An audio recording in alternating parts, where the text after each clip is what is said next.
Hello, everyone. First off, thank you to Adrian Von Ziegler for the awesome music production. He does great work over on his YouTube channel. This is a new series I'm starting. This is a podcast series. As many of you know, based on recent videos, I have been playing Hunt Showdown a lot. And as such, there has been a recent event in Hunt called Devil's Moon. And as such, I've played through the whole event. And with these individuals, over the next couple of weeks, we will be getting their thoughts on the event and various other aspects of the event, with maybe one or two extra questions thrown in for good measure. With me today, we have a very good friend of mine. I'm just going to drag him in, and we shall see what he says.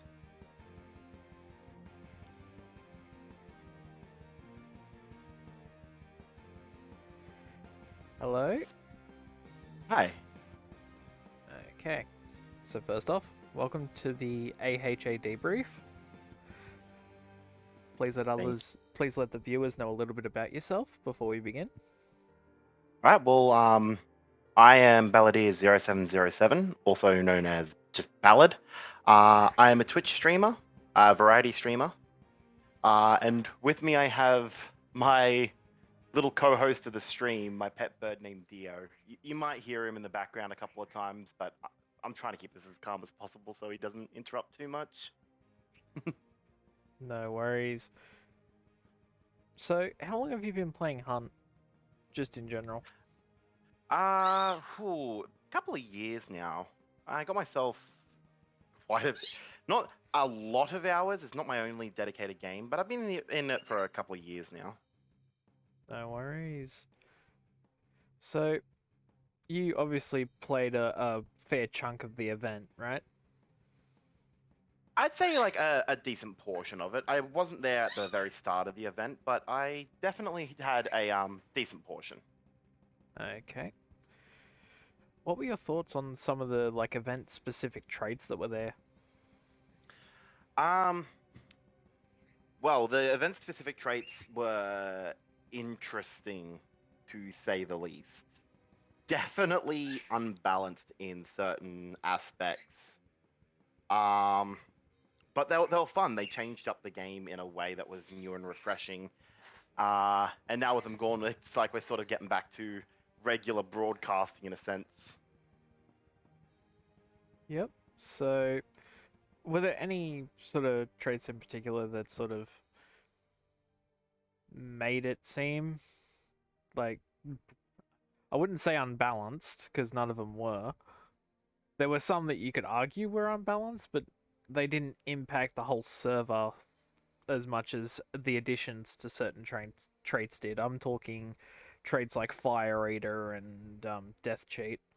I guess the only game-breaking cheat that I think we all agree on would have been Shadow. Yeah, Shadow was somewhat powerful, but personally, I find the most, I guess you could call game breaking, was the first perk for Grounded, which gave you the death cheat. As much as it didn't really affect whilst in the hunt itself, it sort of threw out the main concept of Hunt Showdown, which is if you die in the hunt, you lose your character. It sort of took away the tension of fighting and potentially losing. Okay. Yeah, no, Death Cheat to me made it easier for some solos who were new to the game, who let's say they got it on the sale over the Christmas period, to just sort of try Hunt out without sort of feeling like pressured budget wise. Because yeah, okay, you still lost all your gear, but you got to keep the hunter. Hmm. I feel sorry for him now playing the game and losing everything, but I mean that's sort of how Hunt goes. Yeah, I personally I feel that new players coming into the game should have a bit more of a grace period for the standard death cheat that they have implemented in the game, just to give them a bit more time to adjust and adapt. Because 2 wins and you're out of that territory. It's sort of balanced around the idea that you will lose, and unfortunately, if a new player goes into empty lobbies and gets free extracts, they're not going to be losing very often. Yes, and we should specify to the American branch of the Hunters Association. The Australian branch is most often empty in the mornings. Yeah, no, the Oceania server is woefully underpopulated, and have actually made it somewhat of a personal goal to try and get at least a few people into the game. Hopefully, I can just somewhat populate that server and make it more fun overall. Yep, that's the general idea. Yeah, so anytime, anytime I stream, I recommend the game. Anytime I'm streaming Hunt specifically, I should say, but anytime I'm streaming Hunt, I recommend it to anyone that's curious about the game. Yeah, because as we both know, it's better to experience the game yourself than watch it on a screen to truly Oh, of understand what's course. going on. Yeah. So, what are your thoughts on the add-ons for perks that already existed in the game? Obviously, we have the Necromancer's Self-Revive, which sort of split the community in two groups. No matter what you did with it, there was no real way of balancing it.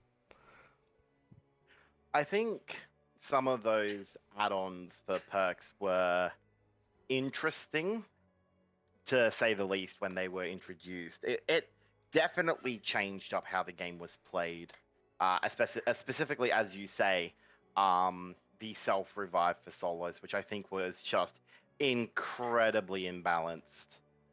Um, but it has that's what events really are, right? They allow you to test out new things and reintroduce them in a much more balanced and much more fun way. All I can say for it is they were interesting. They were genuinely interesting and they were fun to have, but I'm glad that they're not a permanent thing. Yep. I'm for the Necromancer add-on. I thought it was okay. Like it took maybe a week or two for myself to be adjusted to it, and it took probably players way better than me like a day or two. But I can definitely understand if your first game in the event is like halfway through.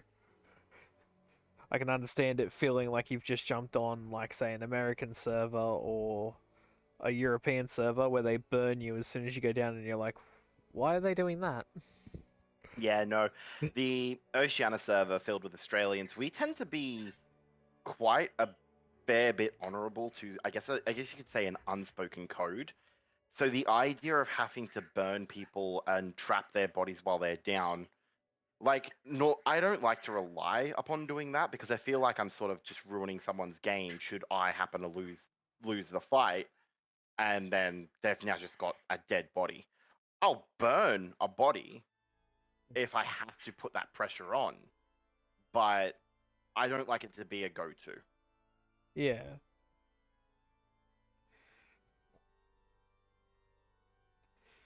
That's all.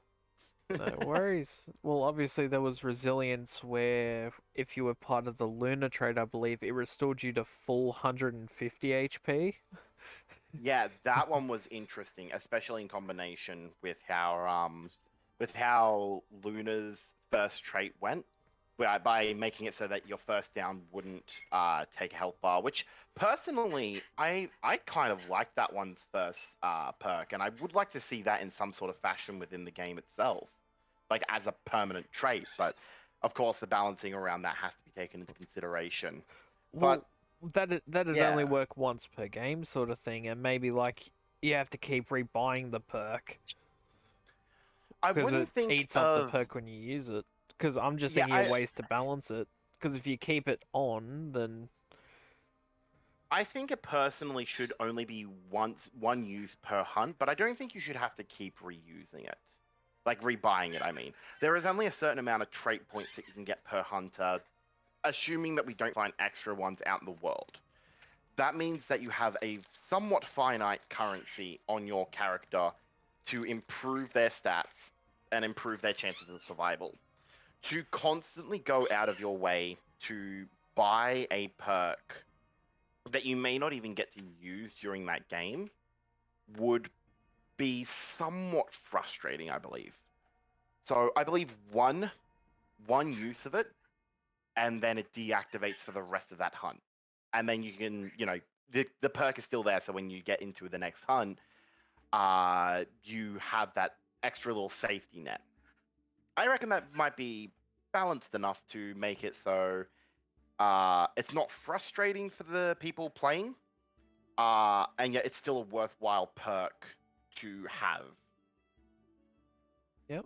So that sort of led into the next question, actually. If one perk could stay, what do you think should stay? And I think we both sort of agreed is that it's that Yeah, one. definitely that one. It definitely needs to be tested and made sure that it's brought out in a much safer fashion. But I would love to see that perk make a return. Yep. What do you think its appropriate cost might be? Oh, that is a fantastic question. Given the fact that it only gets one use per game, and that's assuming like, you go down, then you get picked up by your teammates who happen to, you know, hold their own. It's sort of that perk that would help the weaker link of a team rather than the people who are usually, good shots, ones that are likely to clutch a fight and get their teammates up. I could see that sitting about maybe 3 or 4. It feels somewhat low for the amount of potential it has, but given the people that would most likely use it, I think that it should sit at about the 3 or 4. Okay, yep. I should also preface that I am someone who sits around 3 to 4 star. When it hits 5 or 6 star lobbies, you've lost me. I hate going 5 and 6 stars. And they might see a different kind of use out of it, We but should that's preface this by saying Oceanic 5 6 stars, because North America 5 6 stars run what we do. oh, okay. Like, that's where like Psycho Ghost plays when he wants to have fun. So I don't mean to alarm anyone. I'm moving to North America.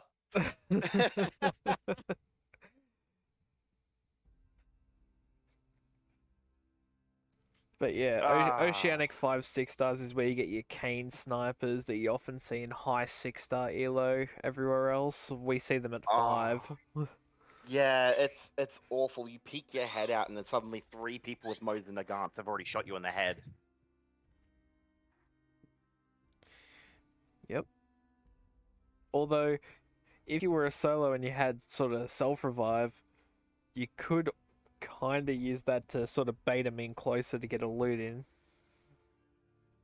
Maybe it would be somewhat hard to balance because there are too many variables when it comes to something like a self revive. People who are used to it just won't give you the opportunity. It would then set in a culture of burn, and that's it. You're down on the ground. If you've got mates, well, now they've got a burning teammate on their hands. But if you're a solo, we're now pressuring you to stand back up so we can gun you the hell down. Or they could just trap your body and just, laugh. Yep. It's hard to really balance that perk. Yeah. Speaking of, how long did it take you personally to adapt to those perks? Well, as I said at the start, I joined the game. Well, I joined the event relatively later into it, and I only had a portion that I played. I adapted mostly to the self reviving. I started trying to do this thing where instead of like immediately like trapping or burning or anything like that, I'd run up to them with my gun ready in my hand, and over voice comm, I would say, "Don't stand up. I know what you've got." That immediately usually gets people's attention and gets them to start like not stand back up immediately. I always tried to like bargain, saying, "All right, you know I just won that fight. March your ass out of the round. Go extract. You don't have to lose your tokens. Walk." I never got to use this and have someone like stand up and go, "Okay, yep, I'll accept that. I'll go." But it has meant that I've stopped people reviving right in front of me, which I guess you could argue was probably not the best play. But it was interesting. People listened and then they thought about it, which I Yeah, guess you could call an adaptation, even if it's not for the best. it's one of those things where high elo players would do it right away to sort of catch you off guard, almost like people do an instant necro. Which, yeah, okay, people aren't used to, but I think after the event they're going to be a lot more used to now. Hmm. Like, I remember a lot of team fights, people would go down, I just instantly start necroing them before their body hit the floor. Yeah. So that way they get straight back up and they get they get shot at again, but it's sort of the shock of, hang on, aren't you dead? That they sort of Yeah. they get graced by the Russian fairies and the Mosin shot miss. Yeah. I had a situation where I clutched up a fight. You know, my teammate was caught off guard. I shot this individual and went and revived my teammate. But then this individual got back up and killed us both. And I sat there feeling like the biggest dumbass. So I sat there, and from that point on, I was acutely more aware.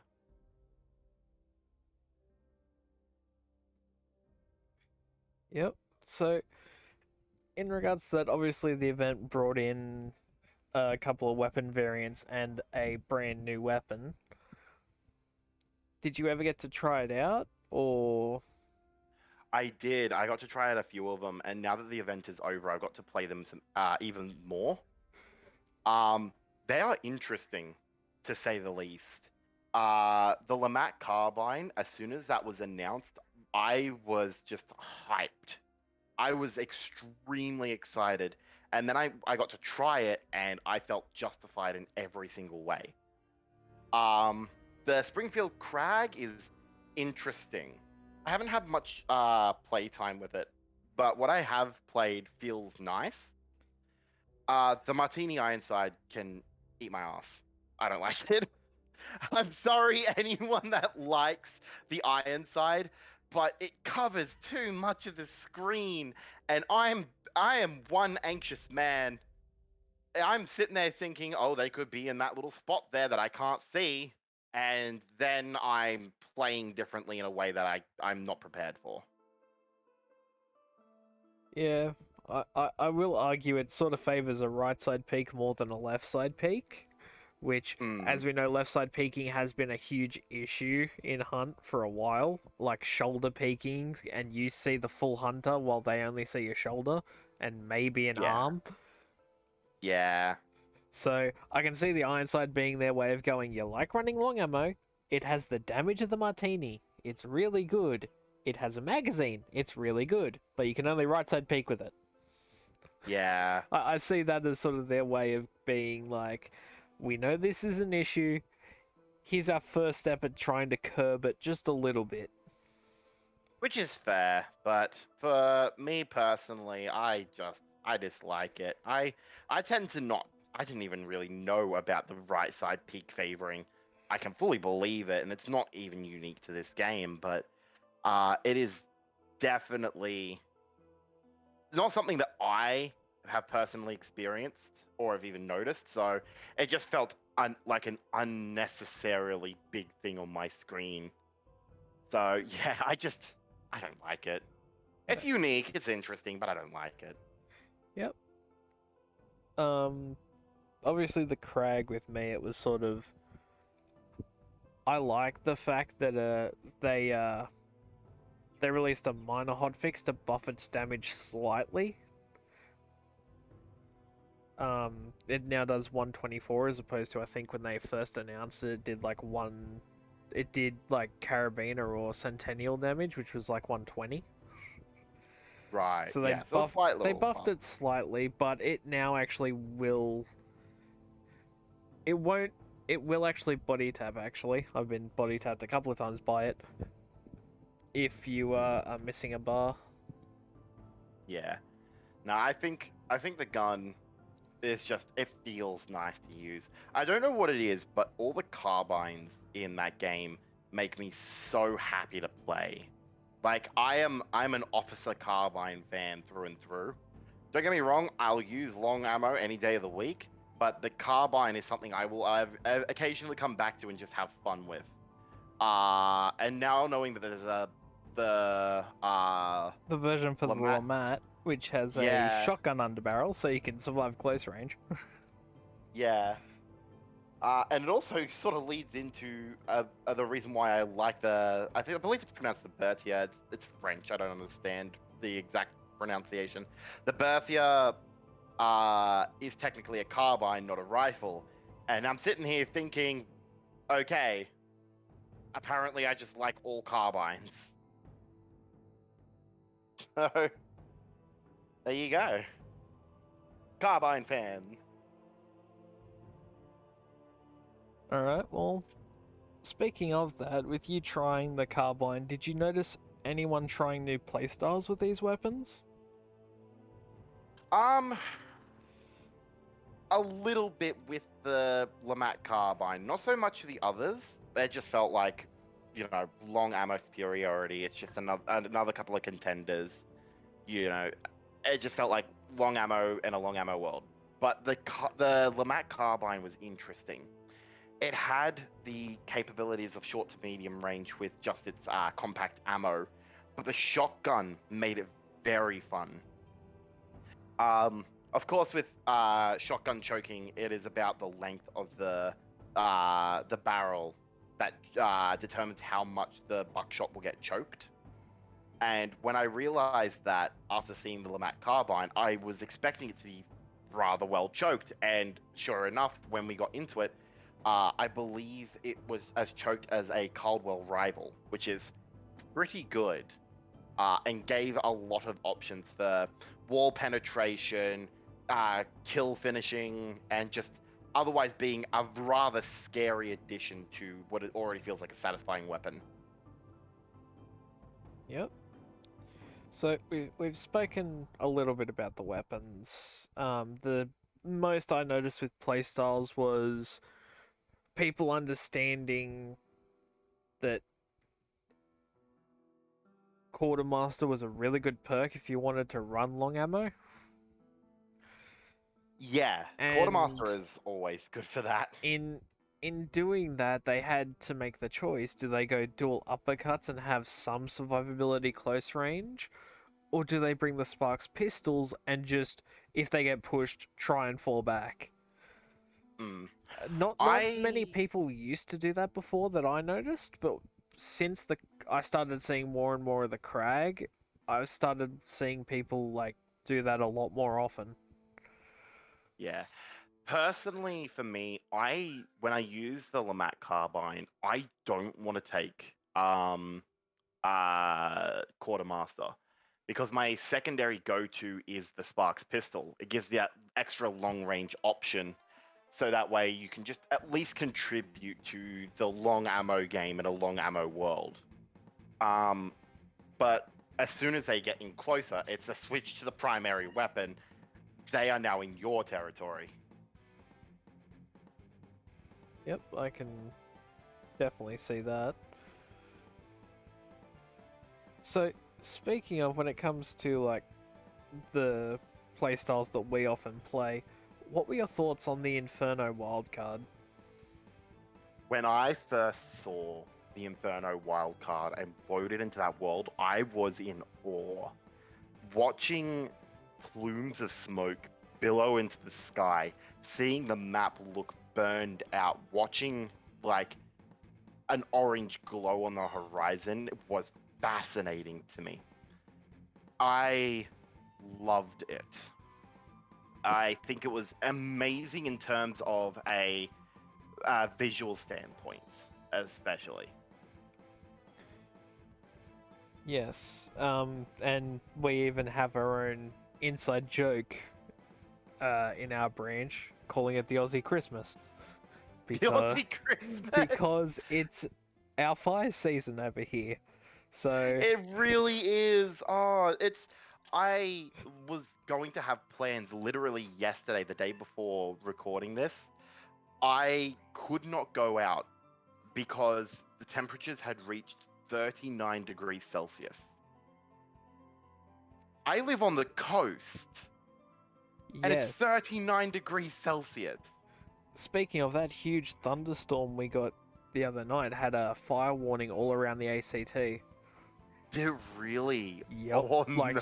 severe fire warnings, not just like fire warning watch. It was fire warning severe. So Yeah, they probably would have had to have evacuated, I reckon. no, I don't think it's an evacuation thing. I think it's more the warning's been issued, but the fire department and just in general disaster or Yeah. what's it called? There was a specific term for it that I got told from my previous employment working at the COVID line when I had to talk with police officers who were there. Oh, I'm not sure, my man. I'm sorry. It's like a recreational like disaster center where they like Right. train for it, but they also hold meetings there if one is about to happen. Are you talking about the SES? No, like fire, ambos, police, maybe the SES are involved as well, and maybe the higher ups of like marine rescue are involved. Um, Otherwise, well, obviously, of course, there's our own ADF reserves that are there as well. And they're just briefed on any sort of disaster that might be coming in, and then they design a plan on how to attack it. Like what happened with Black Summer whenever we saw the fire chief, I forget his name. I forget his name. I think it was like Stanley or something, or Andrew. I can't remember, He unfortunately. was the one that stayed when our prime minister fucked off to Hawaii. Yeah. And Yeah. and He was this a is the hero. I point where wish I like the whole remembered his country got behind him, and not the prime minister. name. Oh man. Yeah, that was sketchy times. It was, and then he came back and went, "How good's the cricket?" You know, good at cricket. And we're just like, "The country is burning, and you're asking us how cricket is." Oh man. But yeah, no, seeing the wildfire in Hunt was beautiful from a gameplay perspective. From a graphic standpoint, it was great because I figured out how they were. Well, I somewhat know how they figured out how to do it without crashing people's PCs. Mm. It was simply just a mesh texture that had the Okay. fire effects on it, and smoke was the same. Hence why you couldn't run through it like you could a firebomb. Because if they set it as fire in the physics engine, it'd crash servers due to how much of it was there. Right. And then they'll just make it like give you fire damage if you happen to like get too close. Yep. Okay, that is actually really interesting. And I'm glad they figured that out, because that leaves it open for similar events like this happening in future. Like, what if there's a storm wild card where there's like lightning striking every now and then, but it shows on the map where it's going to strike beforehand, and maybe it Yeah. illuminates the ground before. Like, there's ways you can go around it, but it's just like you can set it up so that way a fire might start in some bushland, and the rain sort of starts putting it out, creating a sort of mild smoke screen. But that's a question for later. Yeah. Did you think that the change to 100% on Friday or Saturday for us was a good idea for the Inferno wildcard? In terms of its chance of In appearing chance on of the map. appearing, yeah. So I found it good for some people and awful for others. And it just comes down to a matter of perspective, really. it's great in allowing people to make sure that they can play it. And ultimately, I'm not too fussed on what map I play, and if they want to add a map effect and everything like that, I think it's great. But it can get somewhat exhausting and a bit samey, so yeah, I sort of also get the frustration. I think uh, having, like, say, 75-80% chance would have been good, because it was much more likely you'd get it, but there's still a chance that you could get your standard maps. Yeah, But at the same time, it's good to make sure that everyone gets a chance to play your map and give their opinion on it. I can definitely understand that, because there were a couple of people like yourself who didn't get to experience it the first couple of weeks. There are people that might have only had to experience the event in like the last couple of days. So having it be that high of a chance, I can see why. Because if you know that you're, especially on a Friday, like they could have made it like a Wednesday or something, but I understand why they chose Friday. Yeah, I think it was supposed to try and capture the 9 to 5s. The Well, not people that just that, go out people that and just work in general. Because, yeah, it's to capture at least. I say the 9 to 5s that, like, that's just generally the go-to hours, right? yeah, Like you do it on the Friday, so that way Friday after work you don't have any kind of worry about having to do anything over the weekend, and you can just relax. And for Australia, that was Saturdays, which we're already in the weekend. It's not that big of an issue. yep. Or it was like, For me, my Saturdays were usually taken up by hobbies, so it wasn't that big of an issue for me anyway. yeah. And even if it had been somewhat of a problem, it was still relatively high over the weekend anyway. I think it was like 75 to 80% on Saturday, and I think it was 90% on Sunday. Yeah. But did it actually change how you played Hunt? Honestly, aside from the obvious of, oh, okay, I can't just walk to this other compound, I have to take the fire's corridors. No, not really. Yeah, a lot of people I know that says it changed how they play. A lot of the times it just meant their bush was on fire and they couldn't snipe from there anymore. Yeah, the sad part about it is, well, I guess it's an understandable part, but the sad part is the fire is filtered between the compounds. Majority of fights take place in compounds because that's where the resources are. Ooh, someone's in your background. Yes, my my family. I can't close my door at the moment. Ah, that's unfortunate. But yeah, when the resources are in the compounds, especially the bosses themselves, it sort of makes it so that fighting in the fire is not going to be much of a thing. And the people who complain about it saying, oh, I can't stealth amongst this area, yeah, that's kind of the point. It's meant to be a deviation from the norm and forces you to adapt playstyle. Yep, I I happen to find some people yelling about it, going, "Oh, it's so bloody loud. I can't hear anyone." And I'm like, "Have you been in a bushfire?" That is fair. I will say it did make it harder to hear if other people were around, which unfortunately meant that a wildfire fight was even less likely to happen because you're not hearing people run around you, you're hearing the fire. So from a gameplay balance, in terms of getting things to happen, I can understand it, but I still find it interesting, right? Rather than finding it upsetting, I find it sort of just interesting to note and observe how people's senses get thrown out the window because they can't hear or see. Yeah, I can definitely get along with that. There's also the fact of at the start of the game, if it was Inferno, a few people I noticed would check the map and then plan a route if they got into a fight by a wildfire to run into the wildfire and then like use the pathways in there to try and lose the contact. Oh, that's interesting. And I never thought of I doing did that that. once with Thunder. Oh, We okay. had a fight outside Forked River, Yep. and the fire was just outside church. I took the first shot to engage. Thunder stayed there to like continue firing.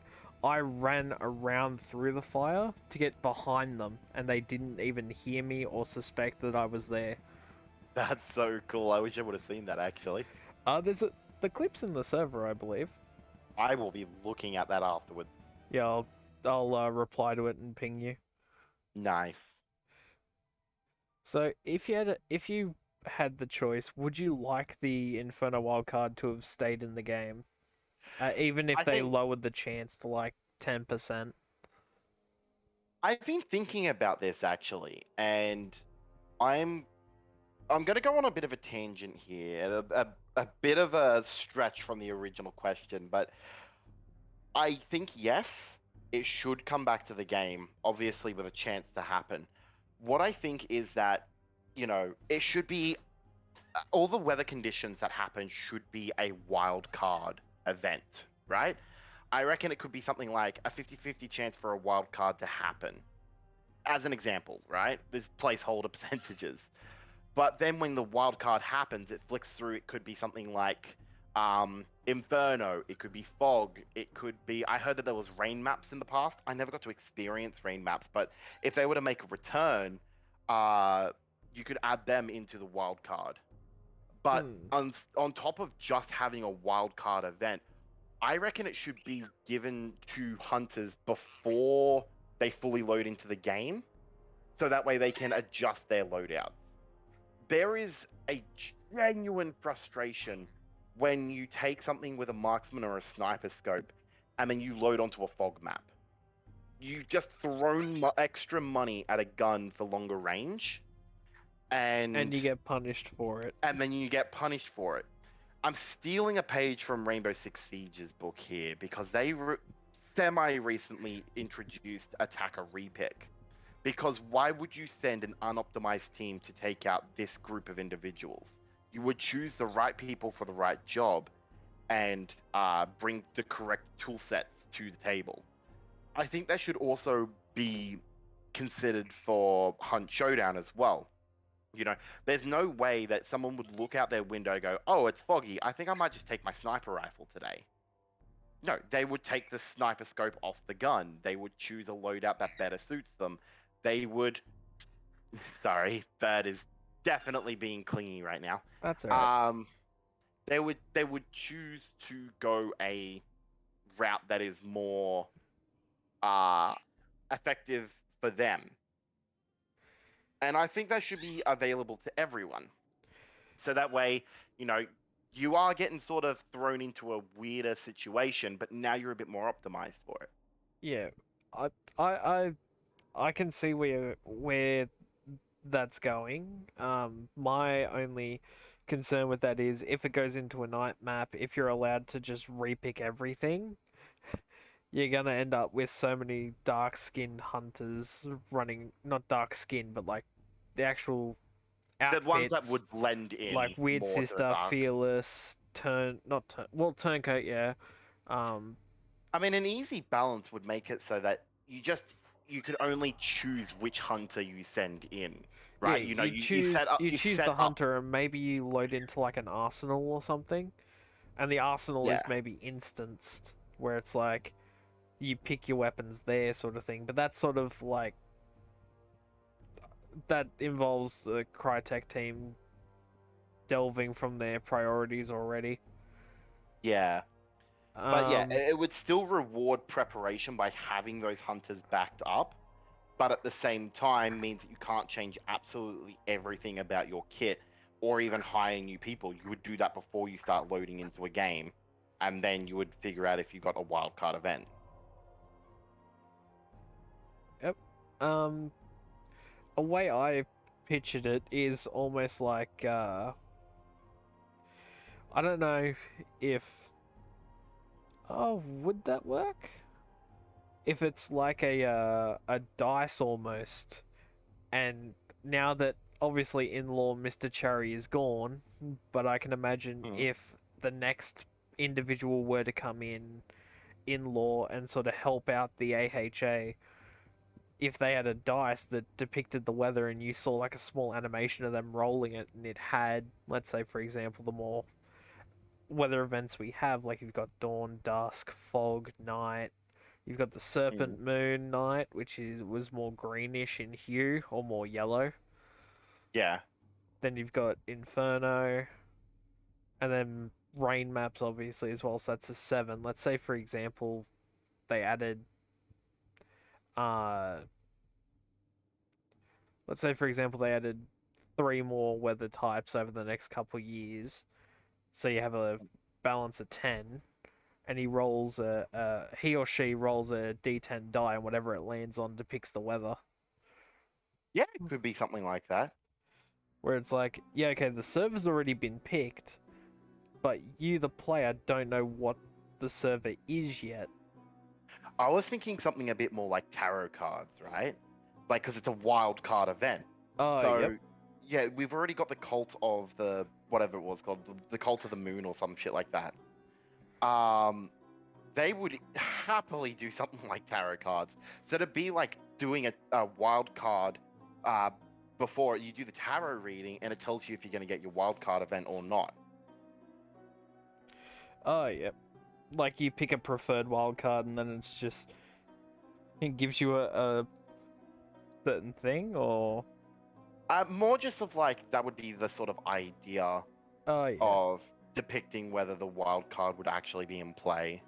There's so far that you can take it, and I'm definitely of the mind of baby steps first and then add fluff on later. yep. I would argue a lot of people would like it like that, at least a little bit. Yeah. Um, if Crytek brought out something similar in terms of events, is there anything if if you were Crytek, would there be anything you would do to make it more fun for you personally compared to like how you play, weapons you like? Like, would you give any weapon specific animos?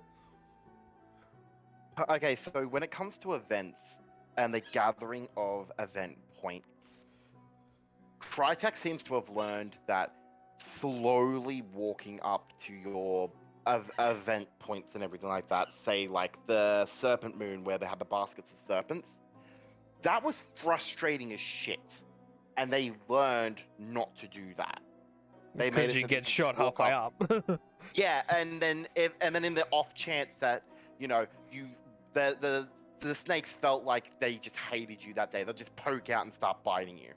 It was frustrating, and then you'd have to move away, and then you have to wait for the poison to go away, and for the snakes to calm their tits, And if it was and then you somewhere try like again. Pearl, where there's always at least one meathead nearby, Oh yes, time as to book soon it. as that happened. But no, they've definitely changed it up and made it okay. You go here, you press the button, you get the points. Very good.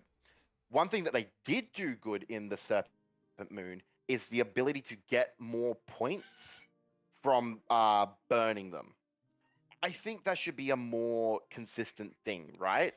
If you go out of your way to expose yourself and gather the points as well as burn the points, you should get more things for it. But at the same time, you're still able to, I guess, hit the points from a distance and explode it for half the points. And then if you never burn them, at say like the kiln was for the Serpent Moon, you just get the base level. But by burning it at something like the kiln, you could double your points. Oh, yep. So a mixture of both gives options. Do I take this thing now? Oh, and the fact that it also made it so that you could gather information of if hunters were close or not. That also I think should stay because then it gives even more options. Do I gather this thing now, right, and get like right next to it and possibly expose myself? Do I hit it from a range to make sure that I'm safe, or do I leave it there as an indicator for when an enemy hunter comes nearby? Furthermore, do I think I have time to take those points and double them and secure them, or do I just play it safe and extract and just ensure that I get these points here. It opens up options and gives fun for it. And my bird has pushed my phone off the table, you little bastard. That was intentional too. As if. Go away. Bugger off. Go. Get going. He's just looking at you like, I don't know what you're talking about. Oh yeah, he's playing cute. He's a very cute boy, but oh my god, is he a menace. Aren't most birds? Oh yeah, you're definitely correct in that.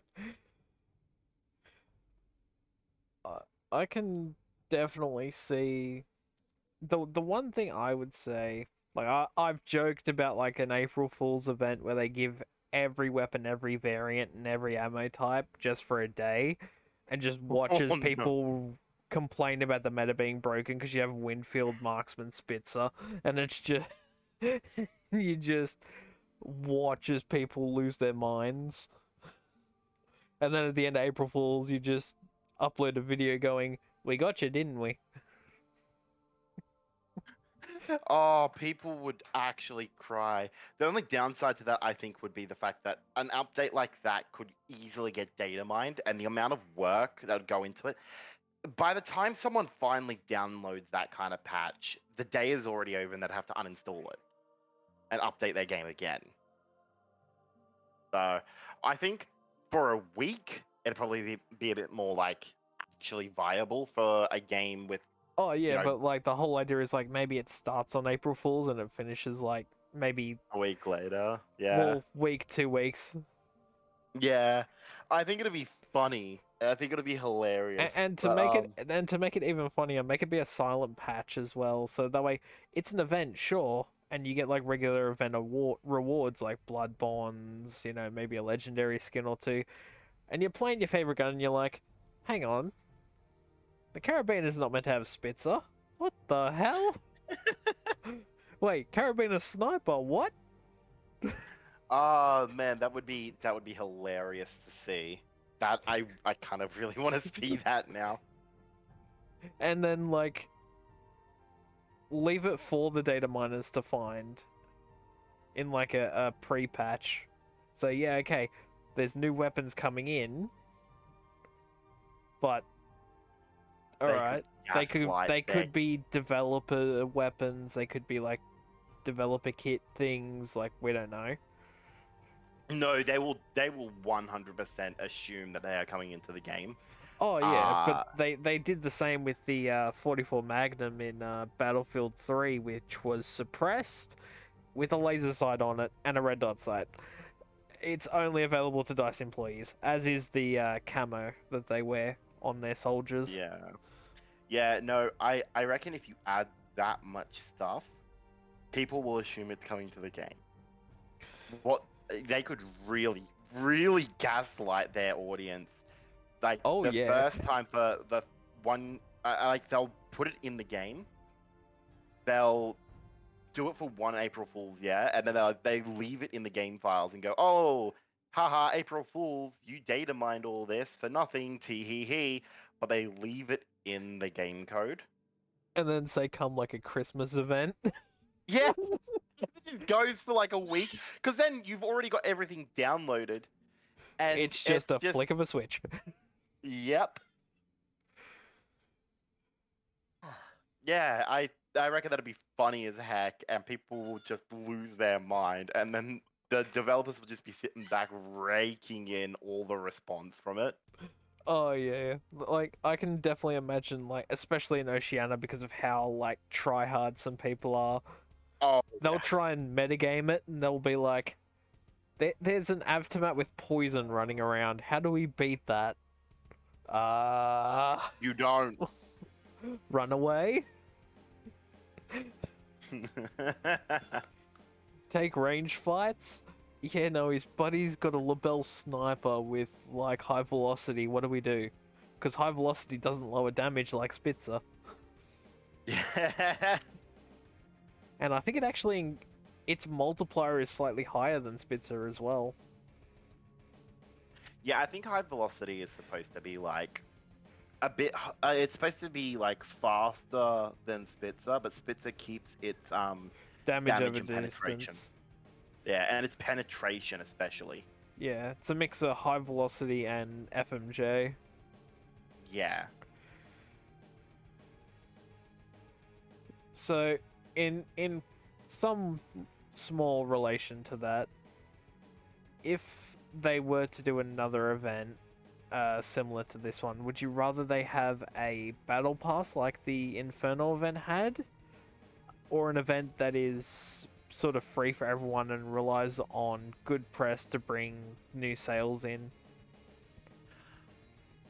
Okay, so I am someone that thoroughly hates battle passes. I think they're an awful strategy that a lot of game companies have decided to take on board. Having said that, I think it is currently the better option of the two, and currently the best thing that Crytek is able to do, because they have definitely made it so their premium currency is in the player's favor. The amount of premium currency I get just by playing the game, and so many other people get just by playing the game, is phenomenal. And I kind of feel guilty because they actually got into an issue by not wanting to charge people money for things that were meaningless. They wanted to make sure it was very fair on their audience, and it got them into a bit of financial strife. So Especially in today's current climate, with what's happening right yeah, now over in Europe. Um, mm. uh, Big bad Russia, man. I'm allowed to say that, right? Hang on, let me just check the TOS. Yeah, I'm good. Big bad Russian man. He's doing a little bit of trolling. But no, I think that they definitely deserve the a little bit of extra funding, and if that means that they have to go through a battle pass system, it's a tried and true kind of method. So be it. I think that they're very fair to their audiences. Oh yeah, in comparison to someone like Epic, where the free tier and the paid tier are so sparse, where it's like for the free tier you get maybe one or two items every 10 tiers. With Hunt, because their events, I'm gonna be honest, if you really wanted to, you could beat the event in a week. If you really wanted to. I did it in maybe 2 or 3, maybe even 4, because I was taking breaks in between. I was playing other games. I was busy looking for work elsewhere. Because, funnily enough to people, there are actual requirements you need to meet to do content creation full time. Oh wow. I've only sort of just hit affiliate myself on Twitch. Hey, you too. Yeah, I hit it during a Final Fantasy stream. I got noticed by someone, and yeah, some of them are view bots, but anyway.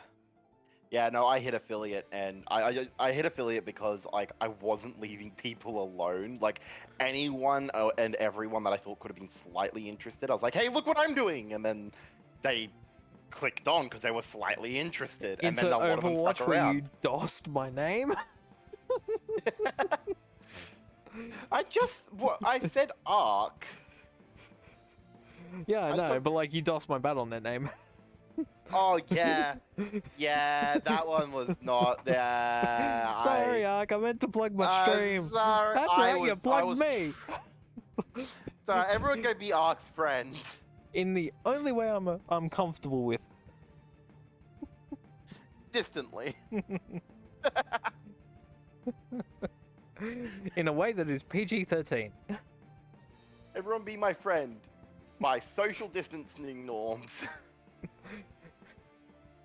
Please be friend. I'm lonely.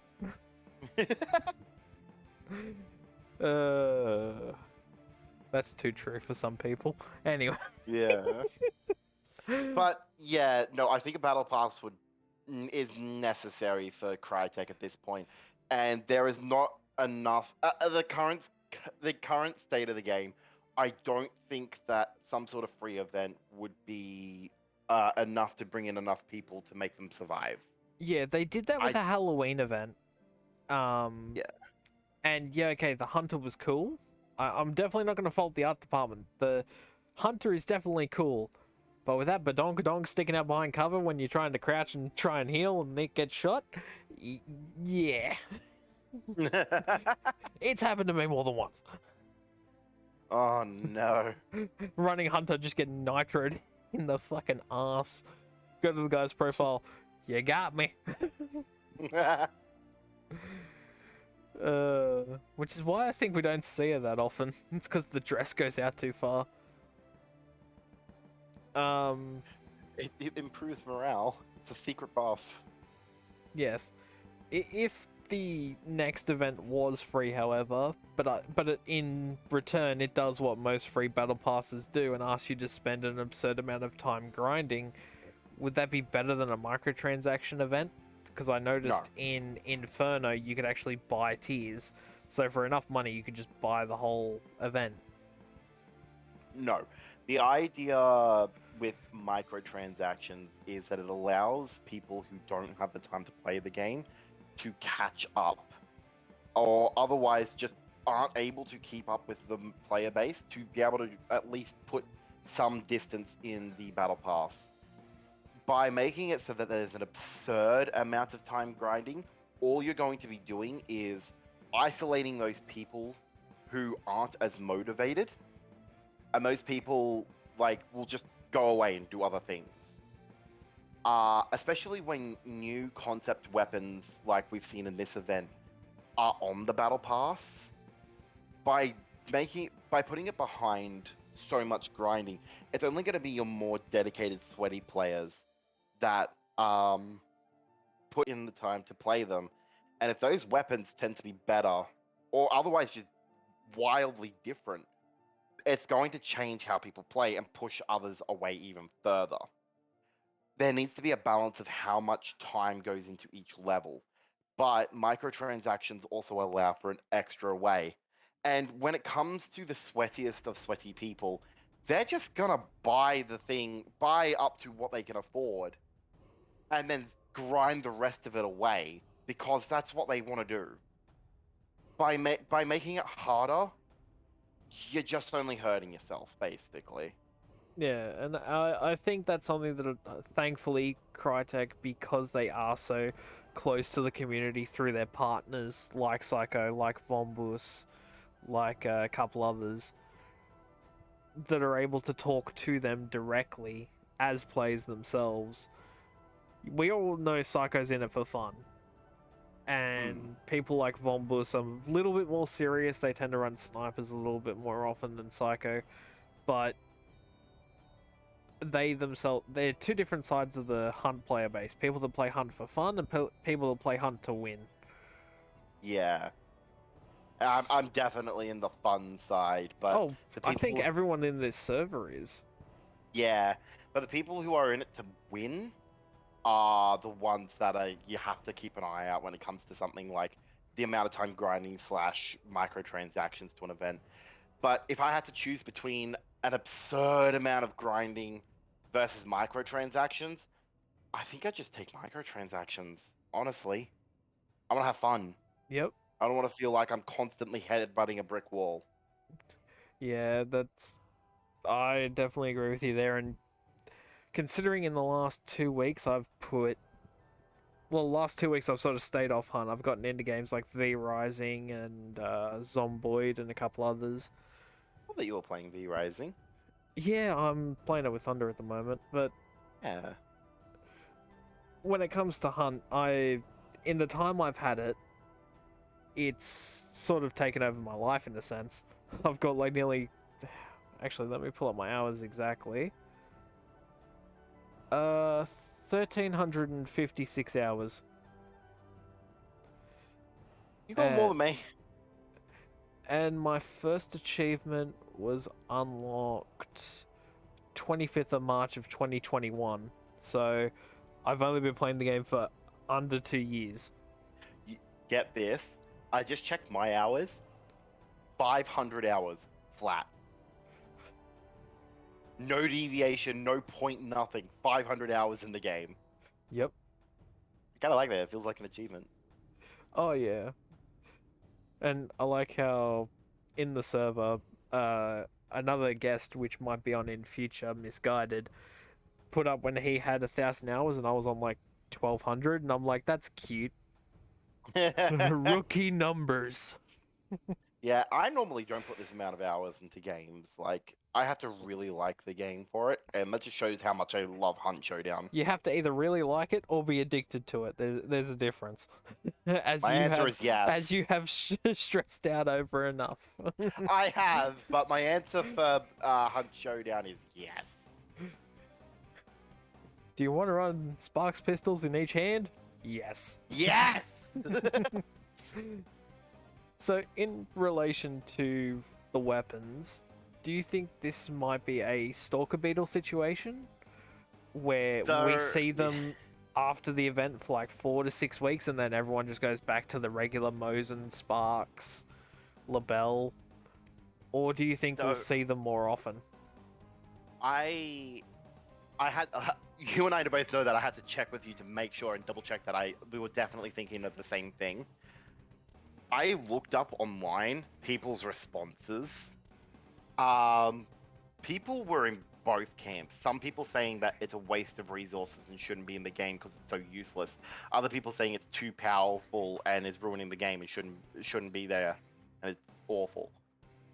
And I'm sitting here going like, hee hee, my bug's name is Bob. I love him. But then, as you said, it's now turned into just like barely present. And I think it's carved its sort of own identity in Hunt Showdown. You know, if you get a Stalker Beetle, it changes up how the fight may go, but ultimately, it's not that big of a shake. And don't get me wrong, I think the Beetle can be really strong if you've got a team that's willing to play off of it, but it's not that big of an issue. And I think the same can be said for things like the Ironside and the Crag, because there's already things like the Mosin. I don't think people are going to be able to shake the Mosin off its fucking perch at the top. The only thing that I could see shaking up the game somewhat would be the Lamat Carbine, giving players an option for a quick switch to a shotgun to quickly finish someone off is kind of brutal in the close quarters and really good when you close that distance. At least at the level that we play. But I think that might make some sort of impact, and I would love to see it have more impact in the game. But at the same time, I don't think it's going to be another Stalker Beetle situation. People overreact and get emotional about things really easy. They get over emotional in the heat of the moment. Like, I remember when Stalker Beetles first came out, and obviously you have the streamers who are like making like they're having fun with the event when it came to the Stalker Beetles. Like, you'd see someone beetle, and I know Rakta himself, he'd walk over to him, wait till they stop beetling and go, "What's up, dude?" And then just whack them down with a throwing axe. And it's like, yeah, alright, that's funny. I can definitely see that. It's not funny for the guy Stalker beetling because he sees the guy coming towards him. Yeah. See, the Stalker Beetle has become a staple of my kit. My go-to for consumables is a vitality shot, a firebomb, a jar of spicy bees, and a Stalker Beetle. The hive bomb is really good for just finishing off people and harassing them while they're in cover. The Stalker Beetle is great to work with anyone with a long range rifle or anyone with a shotgun. Stealing another page from Rainbow Six's book, you can use that Stalker Beetle to basically drone ahead of your teammate while they rush in with a shotgun. If you give yourself certain perks like Poison Sense or I think it was Trapper or whatever it was, I can't remember the name of it, but allows you to see traps in Dark Side. Oh, Vigilant. That's the one. Yeah, I don't play Uh, Hunt too much at all, do I? I'm glad that you're a bit more onto it.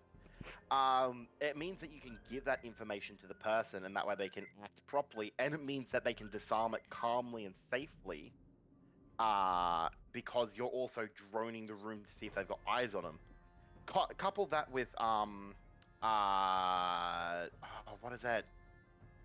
I know the name of this one. Don't tell me, but it's the one that makes it so you can set or disarm traps quietly. Don't say its name. I know it. Poacher. There you go. I I was got gonna it. give you a hint where it's like they hunt animals illegally. I know. I had it on the tip of my tongue for so long. If they have poacher, it means that they can get into a building nice and quietly, and then rush at the last second when you've located the enemy. I couple that with the fact that you can explode the beetle is really fun. Oh yeah, and the fact that you can plant a sticky on it. Yeah, You still can. Yeah, you still can. That's funny as fuck. And then you explode and it detonates it. Oh, that's so funny. Yeah, so it's become a staple of my kit. I can easily see cases for and against using it, and it really comes down to personal preference, which I think is a basic the thing that is with Hunt. The gun needs to feel good for you. The gear needs to feel good for you, and then you'll have a good match. Yeah. Like, I know the carbine is probably going to shake up how a lot of people, like, during the event, it shook up how a lot of people played once they just prestige, because the event was really easy to go through prestiges. I went up like 7 or 8. Yeah. And that was purely because I was able to get 100 to 50 and just with death cheat just keep using them. Yeah. And Yeah, Death Cheat really changed up that event. when it came to like first loadout, it'd be like Lamach Carbine with the Nagant. And the Lamach Carbine was close enough to the Coldwell pistol that I knew roughly the velocity to make my headshots. People hated me for it. 5 stars, especially. Why are you using compact? Because fun. Because gun go back. No joke, literally had a 5-star rage at me for doing that. We were in fort, like the Lawson fort, like the giant square one. I was by the main building coming in from Wolf's Head. Yeah. He was on the outskirts, just running around on the wall. He poked his head out slightly, and I domed him with the carbine. Next thing you know, I hear his teammate under me. Oh, you just pissed him off. And I just went, well, he shouldn't have peeked it.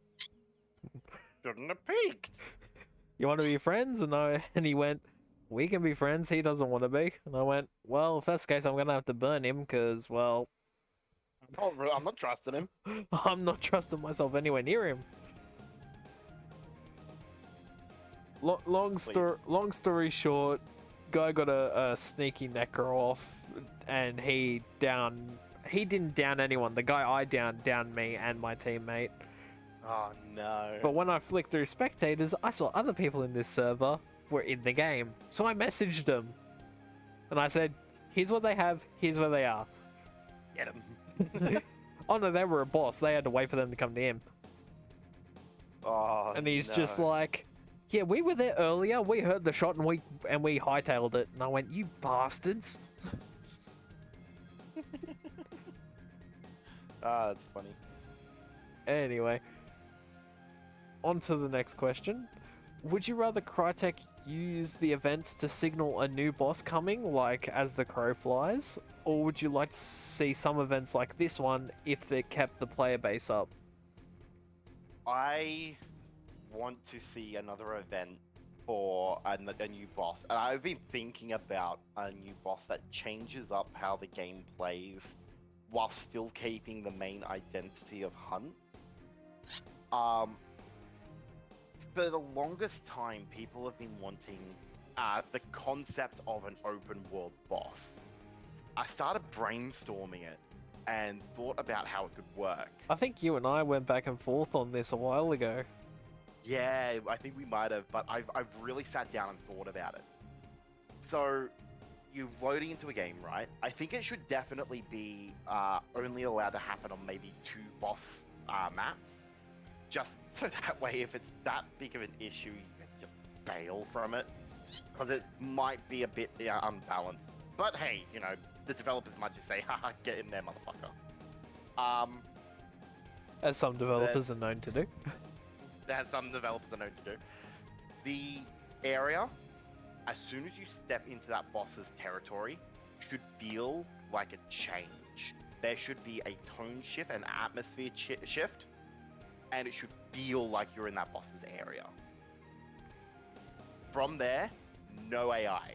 There are no grunts, no immolators, no hellhounds, no nothing. In the entire time, it is eerily quiet. And out of nowhere, the boss will have an attack sequence where it will appear. You know how the assassin will like form, pull out his weapons, and then charge you, kind of thing, right? Yeah. Something sort of like that, but really threatening. It needs to force you to use your guns. Because if it forces you to use your guns, it forces you to give up your location. If it forces you to give up your location, everyone else who's in this eerily quiet area knows where you are. There's no doubt where you are because people are used to the soundscape in this game of being able to figure out they're inside a building at this place because they sounded this far away. That forces these people to move to you. It still requires stealth because you can't hide your presence under map sounds like atmospheric stuff, right? And they could still be things like chicken coops and dog pens and injured horses to give you away. But the whole point is that as you're going through, you get jumped by this boss at any moment.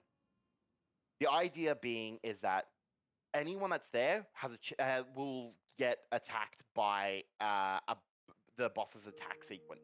But when you find its lair and go into its building, the boss will then basically get confined to that building and in a weakened state and now has to face down whoever's in that building. It gives brevity to everyone outside, meaning that they close in on the area quicker, forcing more gunfights. And the biggest thing I think would be interesting about this attack sequence is if 2 teams meet and the boss attacks. Is this balanced at all? Probably fucking not. Well, but I reckon my version really of a roaming boss really is similar enough. Like, I know my old idea was it was a maze map, which was the entire thing was the boss lair. Yeah. And it was attracted to noise, almost like the quiet place. So if you saw a hunter, you could team up with them and be quiet on your way to the boss, which might be asleep at the center and could die in one hit if you were close enough to it to do that. Because it was asleep, it wasn't suspecting you, hence a crit. Yeah. But if another player decided to shoot and wake it up, it's then aggroed to everyone, and it will just pick the closest target and just go from there. Yeah. But that's sort of scary. Yeah. Oh, but what if you added like hiding spots for it, right? Someone shoots a gun, so everyone wigs out, and then everyone can go to hiding spots like an outhouse or something. You know, outhouses would be hiding spots. Buildings could have like beds that you could hide under and stuff like that. So the monster would like appear, have its sort of hunt sequence, try and track you down. But if you're in a hiding spot, you're safe. Imagine running into a room, hiding under a bed, looking across and seeing an enemy hunter right there. But you can't do anything because you're in a hiding spot. Yeah. Or what about this? Similar situation, but it takes place on the regular maps, and the boss you're hunting is Cherry. and he's got a loadout of a regular hunter, and he just teleports from compound to compound, and you've got to kill him in that compound before he moves on and the area shrinks. So you've got to kill him 4 separate times. I can imagine him appearing just on the at the gates of a compound, right? I'm assuming by now you've probably seen the new Puss in Boots movie. No, actually.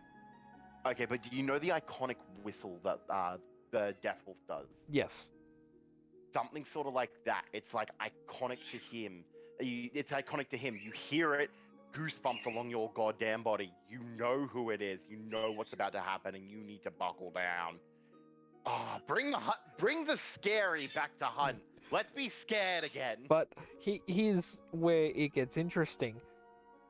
If you're using random pairing and you're using the voice chat, if you use it in a compound where Cherry is, there's some sort of AI that will synthesize that voice and will give false call-outs under that name. Oh, that'd be really cool. So he could say, "Where are you?" And if you respond out loud, the AI of that Cherry would spray that area just by sheer factor. You could have him have maybe an Avto, so that way he can't really attack at range. Oh, the one downside to that would be like, do hunters get to have his weapons? Or No. do they disintegrate? Yeah, they would. Him. Oh, he should have like those strong weapons, right? Well, he's like the big bad of like the 3 moons that we've just had. We had Devil's Moon, Serpent Moon, and the moon before that. The Christmas event with Devil's Advocate. I'm forgetting the name of it. I forget it now. Anyway, Devil's Moon. God, it was a moon as well. Yeah, I know. Winter Moon, maybe? I don't know. No, it wasn't winter. Who knows at this point?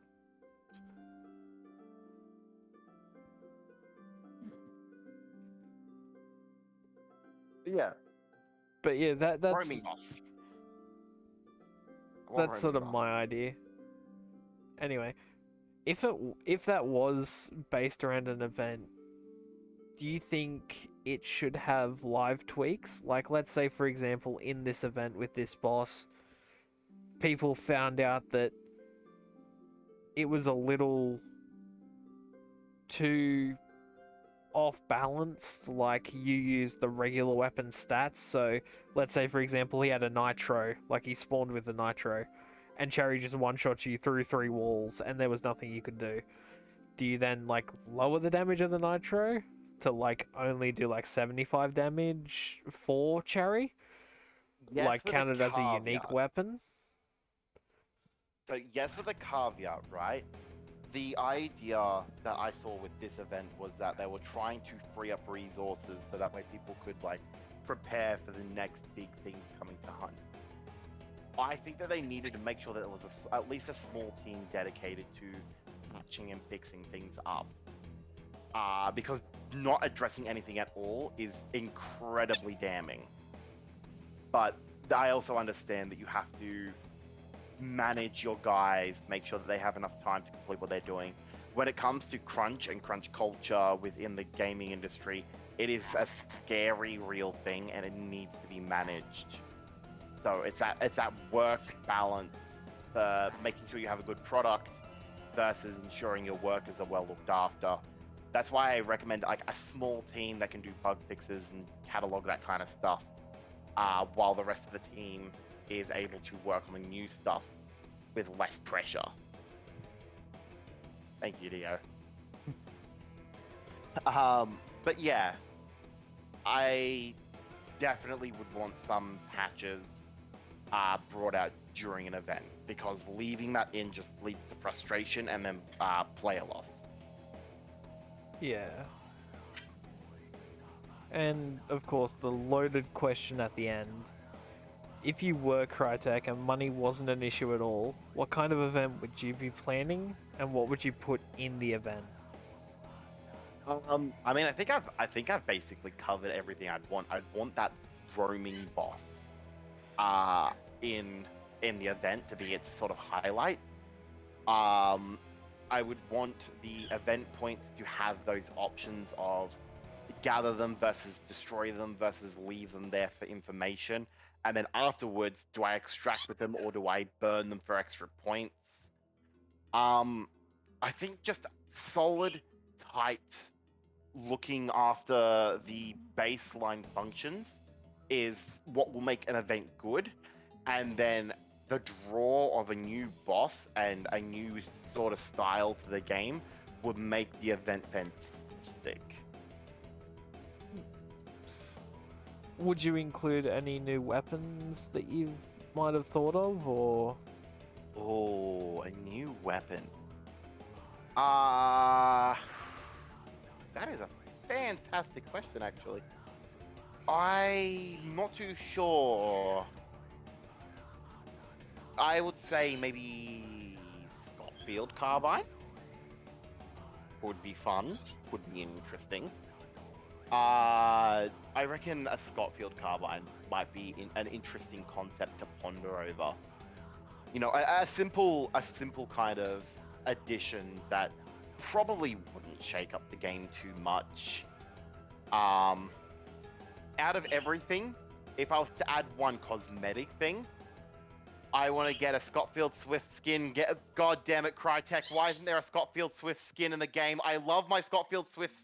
Why do I not have a skin for them? Please give me something. I don't care if it's ugly. Ah! You tell I want a Scottfield Swift skin? yes, I can. Cool. I wasn't sure if I got the message across. I can. Yeah, I love a Scottfield Swift pair. That's one of my go-tos. An event I can see happening if money wasn't an issue would be a new boss pairing with a new map. Ooh. Uh, Ooh, it's based what in New about a new wild Orleans. card? Yeah, new wildcard. Yep. Snow. Crytek have already explained their sort of issues when it comes to rendering snow. Like, snow Okay. on the ground as a retexture, yeah, okay. But how would they do, like, the footprints and things like that? I mean, money isn't an issue. I don't know, bro. Yeah, Money isn't an issue. Just buy everything you need to make it work, bro. just In realistic sense, I guess you could say that like when it comes to things like footprints, you could literally like cheap out and make it so that the area that is stepped on is slightly darker. And with that as well, um, when it comes to a snow map, you should also make it so that it is gently snowing as well, which gives you a reason to say that footsteps will only stay there for X amount of time. yeah. So it's more used in the immediate rather than long-term tracking. As much as long-term tracking would be kind of cool. Like you're chasing down a team, you can sort of see the path that they've walked along. But yeah, make sure it is like a snowing event. You can just put like a filter on the screen basically at that point. Yeah. A wild card that I've been thinking of sort of off and on for a while, Blood Moon. Ooh. Okay, explain. So you get on this new map, you don't really know everything yet. You don't really know the angles and where to peek. It looks like dusk, and then as it says get ready, the screen blacks out, and then Hunt appears and you're illuminated by red light. Oh, that's scary as fuck. I would change the Hellhound's eyes to be a little bit more fiery red in that aspect. Oh, that'd be haunting. Horses would be a little bit more easily panicked, and they might just panic randomly. So yes, you could sneak past them, you might hear a horse panic in front of you. Now, was that That is, because a boss was roaming past it, or was it a player? that is really interesting. And with this, By the way, I just quickly looked it up. Trader's Moon. That was the third one. thank you. Yeah, that was Turncoat. It wasn't Devil's Advocate at all. Man. Yeah, no. Trader's Moon. Yeah. The only way you would be able to know if it was a roaming boss that went past that horse is because I would make the boss make no footsteps outside of compounds. What if it did like make a sound, but it was a skittering noise? Like a very quick skittering. I wouldn't have it be that, because then you could have like situations that we end up in where there's like 6 of us running across, and it's like, well, that could kind of count. Yeah, and right. the rare chance that happens, and the rare solo hears it, could think it's boss and want to take a shot. Yeah. But I think It could be as a interesting. way to warn players, because I know obviously it's not balanced if you don't hear it and it sees you and aggroes, is I'm thinking something similar to Huntress. It will sing, or Cherry will hum a tune that he heard on the piano, let's say. Interesting. And so he's strolling through the bayou humming to himself. You hear it a ways off, like a running hunter's speed. So you hear him humming as he's walking along to the next compound. He won't just vanish, he'll walk. But he has a lot more health when he's roaming than when he's inside compound and sort of set up. So that way people don't just kill him outside a compound. Although I suppose if you had nitros and you snuck up behind him, that wouldn't really make much difference anyway. But Hey, Jerry, bang! I know that song. My mama taught me that one. But yeah, he would hum as he just sort of almost glides through to the next compound. Oh, Cherry is such an interesting character and a concept that would be so fun to bring into the game. And of course, when it came to your idea, when it came to like everything being just dead quiet inside this compound, aside from a few natural noise traps, the thing that popped to my mind was the old man SCP, and then cross-reference it with mine. I got my idea from 999, which is the dogs that mimic human voices. Oh, yeah, I get ya. And maybe Cherry is technically a monster. We know that already. But let's say Cherry is still young as a monster. Whereas Vincent, the assassin, Butcher, and Spider, well, Spiders age a lot quicker than humans, so that makes sense. Vincent was sort of turned against his will, so you could argue that forced the change to happen quicker. Yeah. And when it comes to Cherry, maybe he's kept himself in control so long is because he's taking these souls. Now they're no longer coming in, because the hunters have realized what's going on. And he starts to turn. And the final compound you fight him in, he turns into this creature that's kind of a mix of all of them. So let's say, for example, cool. he sort of sucks everything in like Scrapbeak to try and find something with a soul in it. And all he can find are like chickens or dogs, which give him the aspects of Scrapbeak.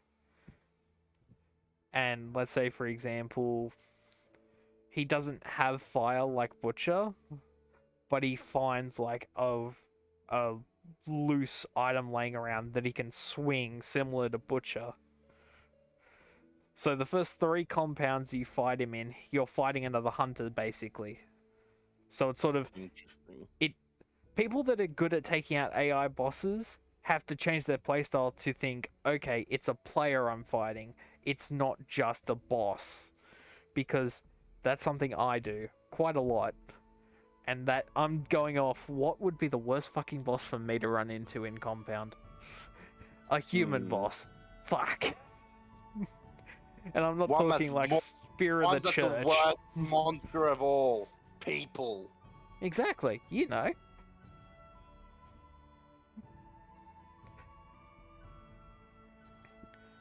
Uh, but yeah, the first 3 times you fight him, you're fighting another hunter. So, let's say, for example, he had 3 big bars on his health bar. You've downed him to his last 50. That last 50 is what makes him lose his mind to just become this creature. Yeah. And I would do as much as I can to make sure he wasn't as buggy as bloody Spider. I'm just gonna clip through the Spider is, wall here. Hello. I hate Spider so much, man. It is so frustrating to fight. It's not even fun. It's funny the first time, like he just comes through the wall and aggroes onto you. It's like, oh, hi. Okay. But like for the 5th time in a gaming session, it's just not fun. Yeah. You just sort of like, god damn it, Spider. I see Spider and I'm like, alright, fine. I guess I don't do this quietly. I do this directly. That reminds me, I had a game with Devon, another guest we might have on very soon, where I used Nitro, and I got a kill with it from a pretty decent distance. I should preface this. We're at Heritage, and I was up in the tower outside Heritage. I'm pretty sure you know the one. Up on the rocks in between Pearl and Heritage. Right. I was looking straight into that little hole that goes into the main building where boss is, up on the 2nd floor. There's hay bales and a couple other things either side of it that you can just walk up and be on the roof. Okay. I was looking through that with a Winfield marksman I found in the tower, and I see this little white mask just poke out from one of the sides of the metal. No. So I take the shot, hit it, kill a Reaper. Okay, they think I have a Winfield, which I do, but they don't know there's a Nitro with Shredder ammo right next to me. I'm just gonna grab that and hold the angle. Oh, there he is again! Bang! And then, bang. That's 2. And then Devon shotgunned both of them. I walked in and went, oh, they didn't even try and fight Spider. Alright. Hey, Spider, come here. Bang! And took out like half of his HP in one shot. That's, Nitro's so... Nitro's It's fun. brutal. It's scuffed and it's brutal and I hate it and I don't want it to be removed. People Just keep it in hate the it game. because people hate it because they don't like the sights on it. That's like, if they had... hate the gun for its sights. I hate it for how much it hurts, but I respect it. And that's the mentality everyone needs. Yep. Oh man. Legendary skins, I would add a hunter that sort of looked like,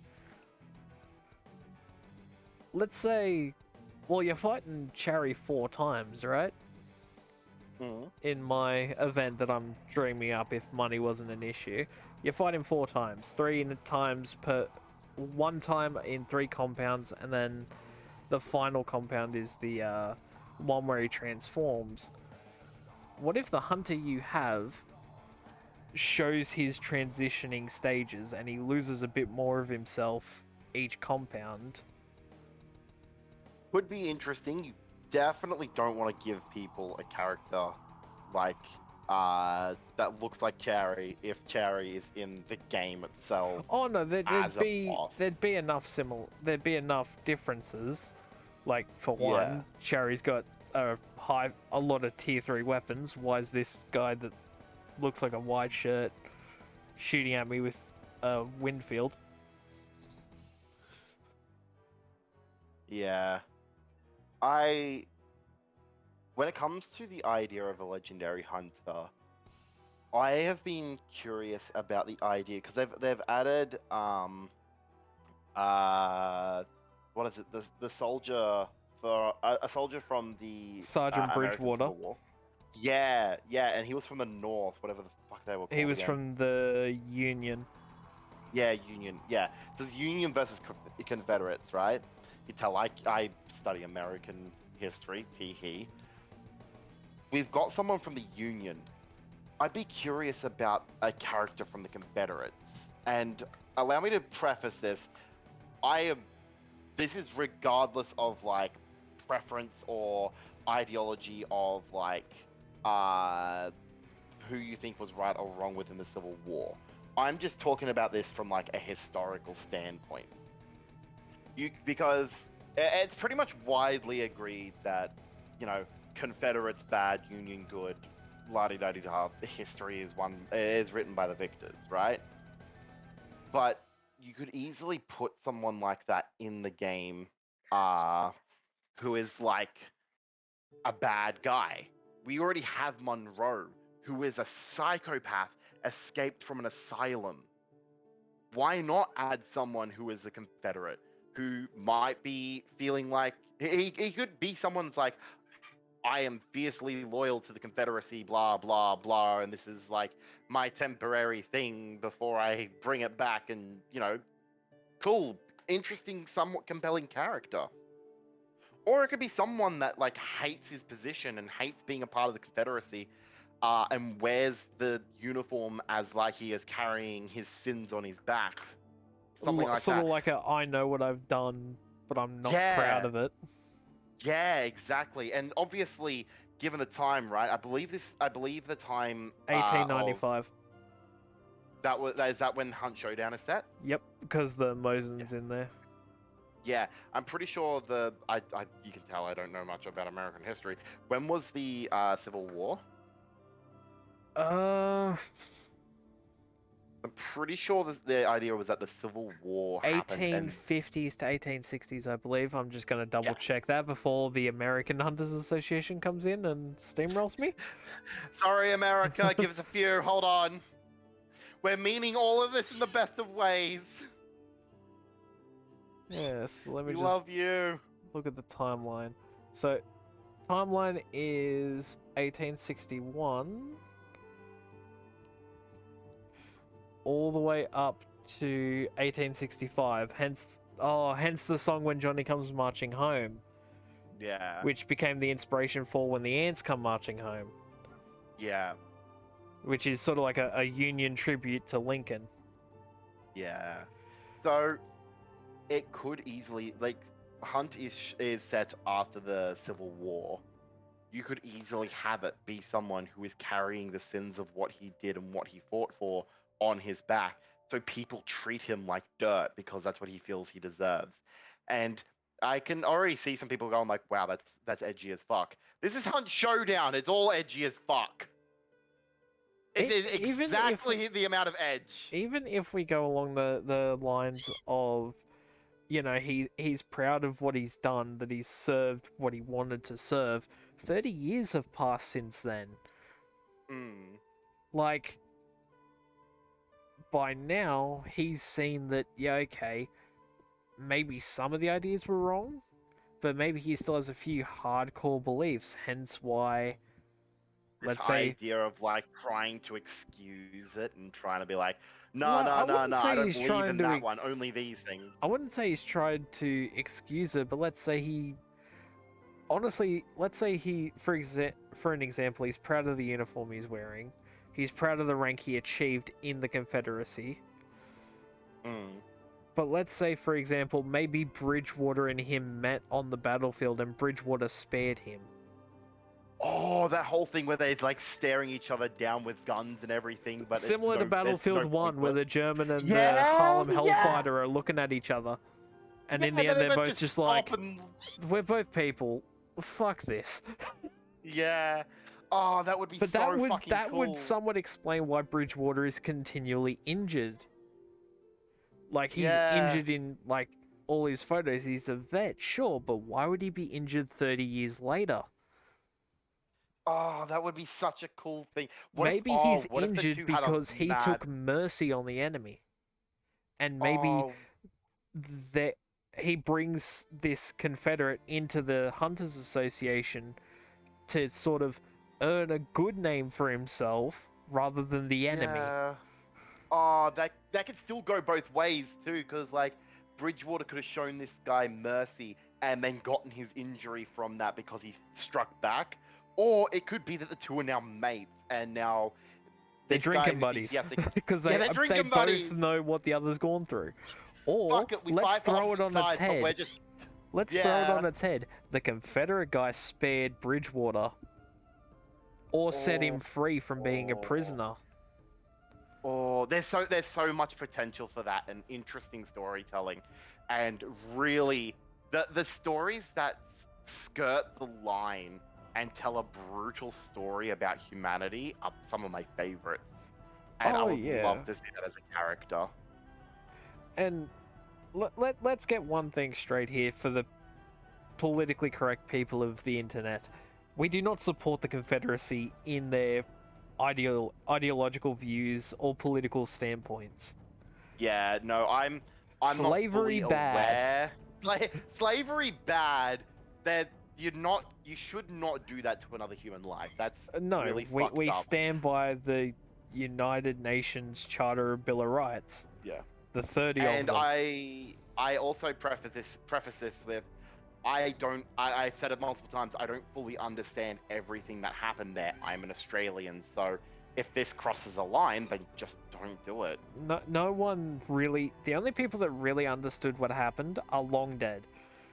Yeah. We try our best to understand what happened, the mindsets, from our current perspective and what we know based on letters, interviews with descendants, like that knew them but didn't actually know them, sort of thing. Like, there's a story out there, World War II story, of a German fighter pilot sparing a B-17, and almost getting himself killed, quite literally, because one, he's aiding the enemy, and two, they had anti-aircraft guns along where they flew, so he could have been shot down at any point. And it's just one act of humanity.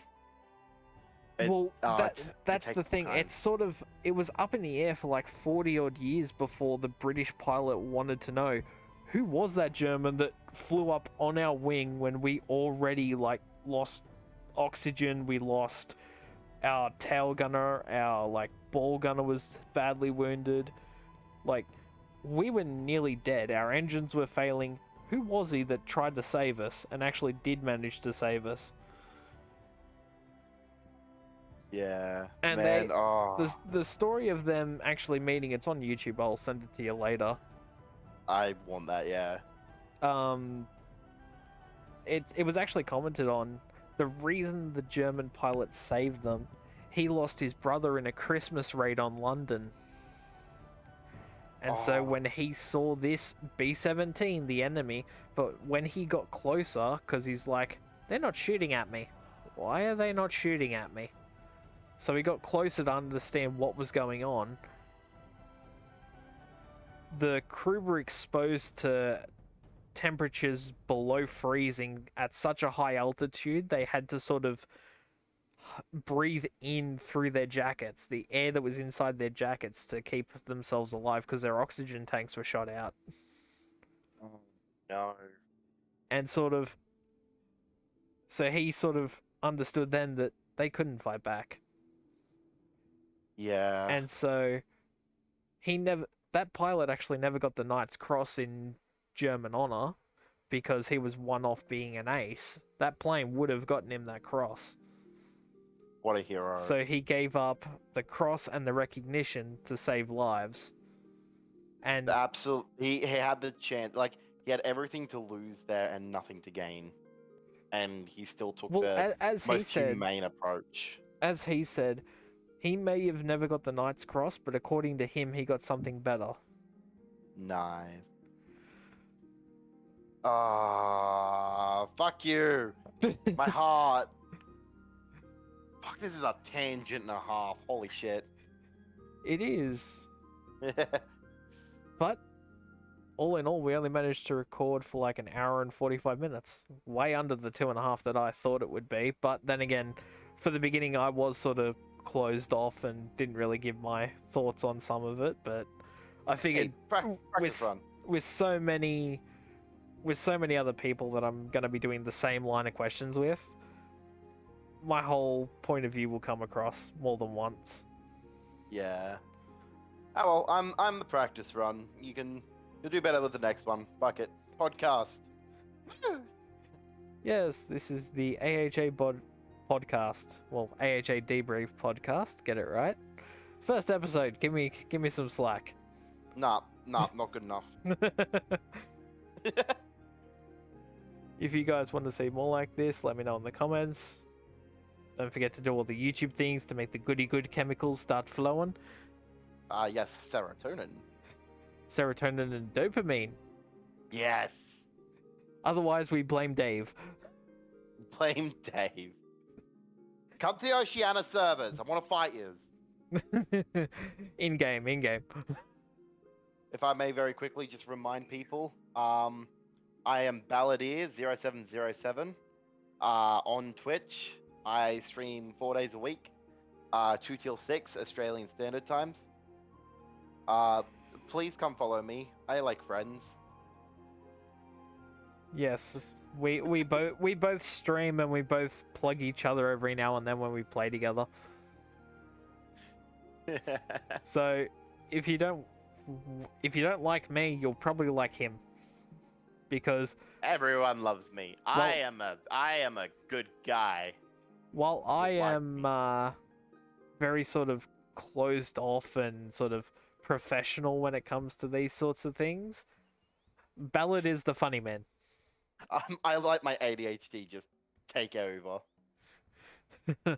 You are the funny man. I am the funny man. Alright.